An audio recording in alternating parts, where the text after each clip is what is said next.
ચાલો મિત્રો, તો સરસ મજાનું એક વ્યક્તિનું તમને હું રેકોર્ડિંગ સંભળાવું.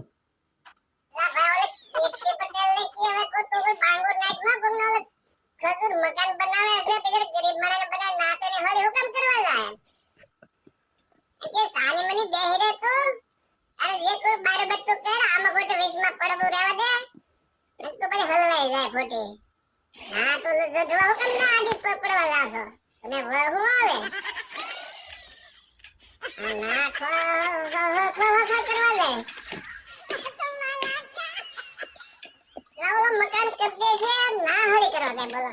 ના હું તો ને ગોળવળી જાય હોત ના તો એને સાવ કરવા જા એમ તેમ કરવા દે જે થાતે થાવા દે તું તારું ધંધો દે તો કરતી કિરા કે તું તાર દારૂ ભર ગાય પેલા કે તને મજા આવે એમ કિરા કે તું તાર ના ખોટી હોળી કરી રહેવા દે ના સાને મને ટાઈટ ની હોઈ જા bye bye tata good bye.